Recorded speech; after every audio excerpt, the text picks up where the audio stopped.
నిన్న ఏం మాట్లాడుతున్నారు పొన్నం ప్రభాకర్ గారు? మేమందరం పోయి ధర్నా చేస్తామన్నారు. ఇదివరకు కూడా పోయి చేసిరు కదా, ఏమైంది ఆ ధర్నాతోని? మీరు చేసిన మీ ధర్నాకు మీ నాయకుడు రాహుల్ గాంధీ మిమ్మల్ని పట్టించుకోలేదు, మీ ధర్నాకు ఆయన ఆనాడే రాలేదు. రేపు మళ్ళీ పోయి ధర్నా చేస్తామంటున్నారు. ఓకే, సంతోషం, మంచిది. ఇక్కడ చెప్పేది ఢిల్లీలో చెప్తారు, చేయండి.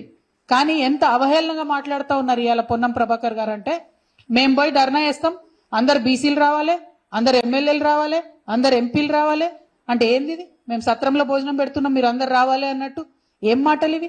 మీకు సీరియస్నెస్ ఉందా? అసలు బీసీబీలు సాధన చేయాలని ఉందా లేదా?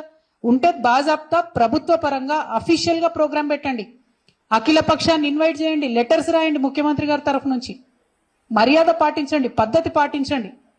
ఎట్లా అయితే తెలంగాణ విషయంలో మొత్తం అందరం కూడా 50 మందిని పార్టీలకు అతీతంగా ముందుకెళ్లి కొట్లాడినామో, బీసీబీలు సాధించాలంటే కూడా అన్ని పార్టీలకు సంబంధించిన అందరినీ ఇన్వైట్ చేయండి, చేసి ఢిల్లీకి తీసుకొని వెళ్ళండి.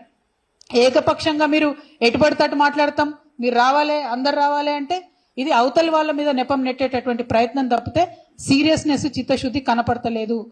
కాంగ్రెస్ పార్టీ ఢిల్లీలో తలపెట్టినటువంటి ధర్నా ఏదైతే ఉందో కేవలం బీహార్ ఎన్నికల కోసం చేస్తున్నటువంటి డ్రామా. అంత తప్పితే బీసీల మీద చిత్తశుద్ధి లేదు. మీకు చిత్తశుద్ధి ఉంటే, ధైర్యం ఉంటే కేసు ఎందుకు వేస్తలేరు? రాష్ట్రపతి గారి మీద ఇమీడియట్ గా కేసు వేయండి. సుప్రీంకోర్టులో ప్రెసిడెన్స్ ఉంది, తక్షణమే ఆర్డర్ వస్తుంది. చేయాల్సిన పని వదిలిపెట్టి రాజకీయంగా కేవలం దీన్ని సాగదీసేటటువంటి ప్రయత్నం చేస్తున్నారు.